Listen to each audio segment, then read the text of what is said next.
दीपक अंधेरे में जला करते हैं, फूल कांटों में खिला करते हैं। थककर मत बैठ मंजिल के मुसाफिर, क्योंकि हीरे अक्सर कोयले में ही मिला करते हैं। हीरे अक्सर कोयले में ही मिला करते हैं। अपने जीवन में इंसान क्या चाहता है? नंबर 1 सुख, नंबर 2 शांति और नंबर 3 समृद्धि। हम जो भी कर्म करते हैं हमारे पीछे हमारा यही मोटिव होता है कि हमें सुख मिले, हमें शांति मिले, हमें समृद्धि मिले। तो आज मैं आप सब भाई बहनों को ऐसे प्यारे सूत्र देना चाहूँगा जिससे हम अपने इन मोटिव को प्राप्त कर सकते हैं, अपने लक्ष्यों को प्राप्त कर सकते हैं। मैंने एक सूत्र भगवान श्री महावीर के आगम से लिया है, मैंने एक सूत्र भगवान श्री कृष्ण की गीता से लिया है और मैंने एक सूत्र भगवान श्री जीसस की बाइबल से लिया है। अगर आप अपने जीवन में सुख पाना चाहते हैं तो उसके लिए श्रम योग को अपनाइए।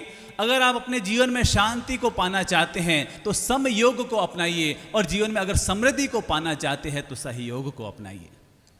नंबर 1 श्रम योग, नंबर 2 सम योग और नंबर 3 सहयोग। जब ये 3 सूत्र हमारे जीवन में आ जाते हैं तो हमारे जीवन में सुख बढ़ना भी शुरू हो जाता है, हमारे जीवन में शांति बढ़नी भी शुरू हो जाती है और हमारे जीवन में समृद्धि बढ़नी भी शुरू हो जाती है। पहला जो सूत्र है वो हमें कहता है श्रम योग, यानी अपने जीवन में हमेशा हमें श्रम करने के लिए निरंतर तैयार रहना चाहिए, क्योंकि याद रखना इस दुनिया में जो भी मिलता है वो मेहनत करने से ही मिला करता है। बैठे ठाले कभी किसी को कुछ प्राप्त नहीं हुआ करता है। इंसान सपने तो बड़े बड़े देखता है लेकिन हम मेहनत उतनी नहीं करते हैं तो कभी सपने साकार नहीं हो पाते हैं। तो हम 2 तरीके की जीवन शैली होती है, या तो हम रात भर सोते रहें और सपने देखते रहें, रात भर सोते रहें और सपने देखते रहें, या फिर दूसरा मंत्र होता है कि केवल सपनों को मत देखिए वरन सुबह बिस्तर को छोड़िए और सपनों को सच करने में लग जाइए। तो अपने जीवन में श्रम योग को अपनाना बहुत जरूरी है। गुरुदेव कहते हैं कि 12 खड़ी में पहले क आता है और फिर उसके बाद ख आता है। पहले क्या आता है? पहले क आता है फिर ख आता है। तो जो हमें 12 खड़ी हमें प्रेरणा देती है कि पहले करो फिर उसके बाद खाओ, पहले करो उसके बाद खाओ, कर्म योग से कभी जी मत चुराओ। तो अपने जीवन में हमेशा इंसान को 24 घंटों में से कम 12 घंटे जम के मेहनत जरूर करनी चाहिए। चाहे आप दिन में करो कि रात में करो, पर 12 घंटे जम के मेहनत जरूर करो। अगर आप मेहनत करोगे तो दुनिया में आपको आगे बढ़ने से कोई रोक नहीं पाएगा। एक व्यक्ति की तबीयत खराब हो गई, डॉक्टर के पास पहुंचा, डॉक्टर ने कहा कि आप मेहनत करो, श्रम करो तो ये धीरे धीरे अपने आप ही बीमारियां दूर हो जाएगी। उसने कहा डॉक्टर साहब मैं तो दिन में 8 घंटे जम के मेहनत करता हूं। डॉक्टर साहब ने कहा कैसी मेहनत करते हो? कि मैं 8 घंटे जम के खेलता हूं।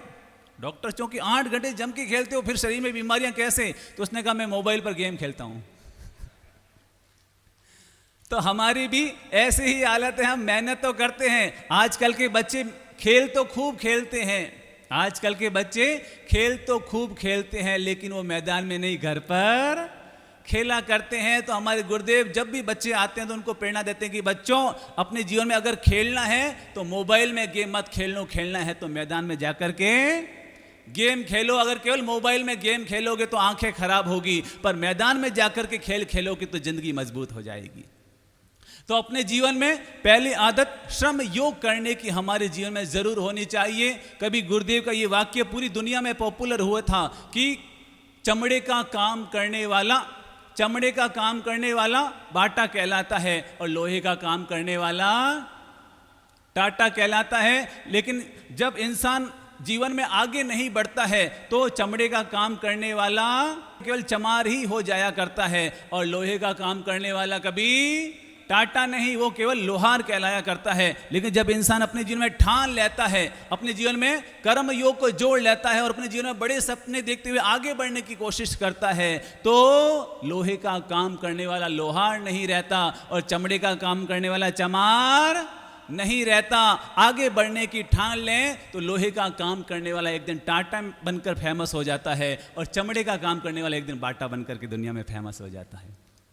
तो हमें अपने जीवन में हमेशा आगे बढ़ने के लिए श्रम योग को अपनाना चाहिए, मेहनत करने को अपनाना चाहिए। हम आजकल हमारी जिंदगी से मेहनत दिनों दिन कम होती जा रही है, मेहनत दिनों दिन कम होती जा रही है और सुविधाएं दिनों दिन बढ़ती जा रही है और मेहनत दिनों दिन कम होती जा रही है। इसीलिए शरीर में इतनी बीमारियां बढ़ती जा रही है। खाना तो हमारा सॉलिड होता जा रहा है, लेकिन उसके अकॉर्डिंग मेहनत हमारी बिल्कुल भी नहीं हो पा रही है, क्योंकि खाना जितना जरूरी है उससे ज़्यादा जरूरी है उसको हजम करना, उसको पचाना उससे भी ज़्यादा जरूरी होती है। और पचता तभी है जब व्यक्ति मेहनत किया करता है। याद रखिएगा, अगर हम मेहनत से जी चुराएंगे, अगर हम मेहनत से जी चुराएंगे तो बीमार हो जाएंगे, और मेहनत करेंगे तो बीमारियां हमसे दूर हो जाएगी।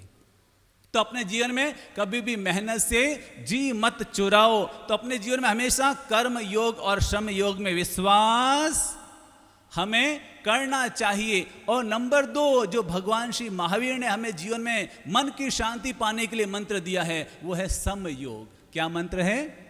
समयोग। हमें अपने जीवन में समता भाव को हमेशा बढ़ाते चले जाना चाहिए, क्योंकि जीवन का रोग है विषमता और इसका समाधान है समता। जीवन का रोग क्या है? विषमता, और उसका समाधान क्या है? समता। अगर हमारे जीवन में समता रहेगी तो मानकर चलिए कोई भी बात हमारे ऊपर जल्दी से हावी नहीं होगी। और अगर हम छोटी छोटी बातों में विषम होते चले जाएंगे, ऊपर नीचे होते चले जाएंगे, परेशान होते चले जाएंगे, तो हम कभी भी अपने मन की शांति को प्राप्त नहीं कर पाएंगे। कितनी विचित्र बात है, आज हमारे पास बैठने के लिए सोफा सेट है, खाने के लिए किचन सेट है, बात करने के लिए मोबाइल सेट है, और पहनने के लिए डायमंड सेट है, सब सेट है, लेकिन फिर भी हमारा माइंड अपसेट है।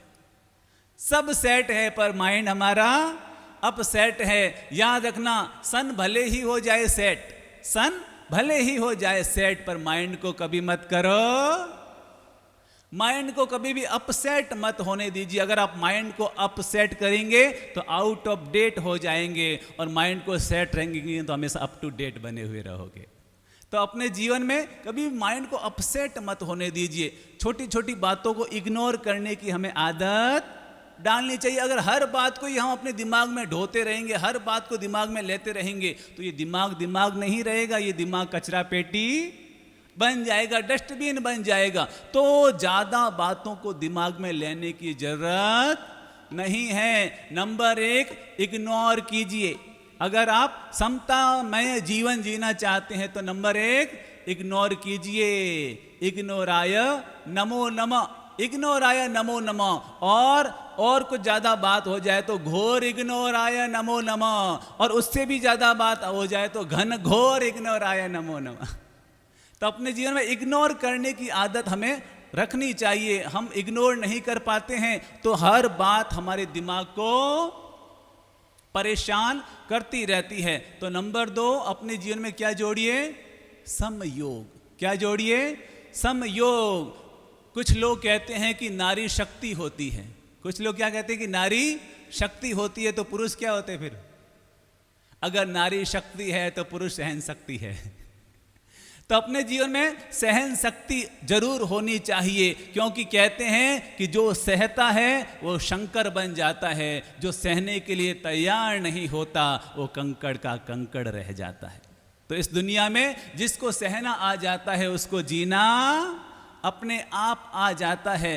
तो आज से अगर कोई हमें कुछ कह दे तो थोड़ी समता बढ़ाइए। ठीक है, कह दिया तो कह दिया, कोई बात नहीं, उसको इग्नोर कर दीजिए। तो मानकर चलिए कभी भी आप पर विषमता हावी नहीं होगी। और तीसरा मंत्र है सहयोग। कौन सा मंत्र है? सहयोग। याद रखिए, सुबह सुबह उठ करके हमें योग करना चाहिए और दिन में दूसरों का सहयोग करना चाहिए। सुबह सुबह योग करो और दिन में दूसरों का सहयोग करो। जो सहयोग नहीं करते उनका तो मरण होता है, जो सहयोग नहीं करते उनका मरण होता है, और जो दूसरों का सहयोग करते हैं उनका मरण नहीं, उनका तो स्मरण हुआ करता है। तो आप क्या चाहते हैं? हमारा मरण हो कि स्मरण हो? क्या हो? क्या हो? आप चाहते हैं कि जानने के बाद भी आपको दुनिया याद रखे, तो उसके लिए जरूरी है कि आप सहयोग करने की आदत जरूर डालिए। क्योंकि याद रखना, दूध का सार मलाई होता है और जीवन का सार दूसरों की भलाई हुआ करता है। अगर हम भलाई करते रहेंगे तो मान के चलिए हमारे जीवन में हमेशा मलाई हमें मिलती रहेगी। आप बोलिए भला, सभी बोलिए जोर से, जोर से। अब इसको उल्टा करके बोलिए।